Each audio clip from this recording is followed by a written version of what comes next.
राधा सुबह से ही रसोई में लगी हुई थी। घर में हल्की सी खामोशी थी, जैसी अक्सर तब होती है जब पति शहर से बाहर हो। गैस पर सब्जी चढ़ी थी और वो धीरे धीरे आटा गूंद रही थी। रसोई की खिड़की से आती धूप उसके चेहरे पर पड़ रही थी, लेकिन उसका मन कहीं और भटका हुआ था। उसे बिल्कुल अंदाजा नहीं था कि उसके पीछे कोई आकर खड़ा हो चुका है।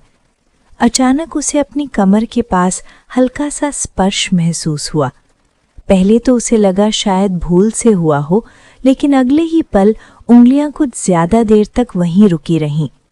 राधा के पूरे शरीर में सिहरन दौड़ गई, दिल जोर से धड़क उठा, हाथ थरथराने लगे और आटे की परात लगभग छूट ही गई।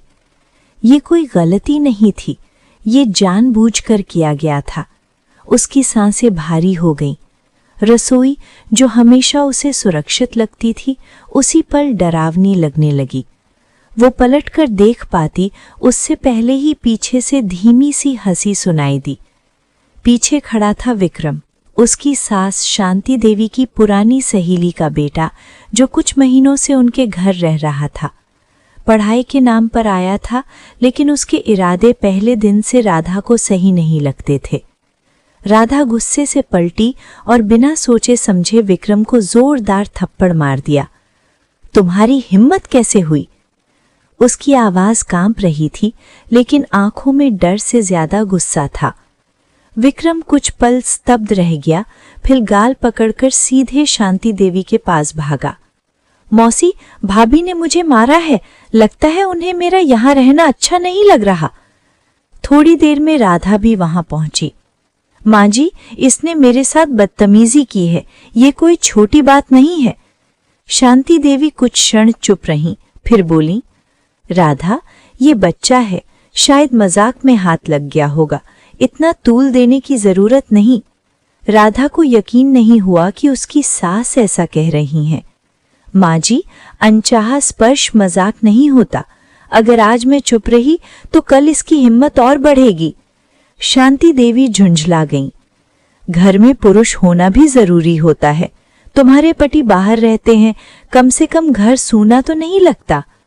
ये सुनकर राधा का दिल टूट सा गया। जिसकी वजह से वो असुरक्षित महसूस कर रही थी, वही उसकी सास को जरूरी लग रहा था। आंखों में आंसू लिए वो अपने कमरे में चली गई।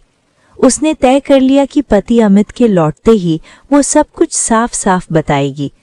कुछ दिन बीत गए। विक्रम अब उससे दूरी बनाकर रहता, लेकिन जब भी सामने आता उसकी आंखों में अजीब सी मुस्कान होती। राधा भीतर ही भीतर सुलगती रहती, पर चुप थी। इसी बीच एक दिन शांति देवी की सहेली मीना अपनी बेटी सोनल को लेकर आई। सोनल की 6 साल की बेटी काव्या भी साथ थी। मौसी, ऑफिस में जरूरी मीटिंग है, क्या काव्या को आज यहीं छोड़ सकती हूँ? शांति देवी ने खुशी खुशी हामी भर दी। राधा ने काव्या को दूध पिलाया, उसके साथ खेली और फिर उसे सुला दिया। बच्ची मासूम थी, हंसती थी, हर किसी से जल्दी घुल जाती थी। शाम ढलने लगी। रात का खाना भी काव्या के साथ खाया गया। डिनर के बाद शांति देवी रोज की तरह छत पर टहलने चली गईं। कुछ ही देर बाद जब वो नीचे लौटी तो घर के भीतर अजीब सी खामोशी थी। उन्होंने जैसे ही दरवाजा खोला, उनके पैरों तले जमीन खिसक गई। विक्रम काव्या के पास बैठा था और उसके साथ गलत हरकत करने की कोशिश कर रहा था। काव्या डर से रो रही थी।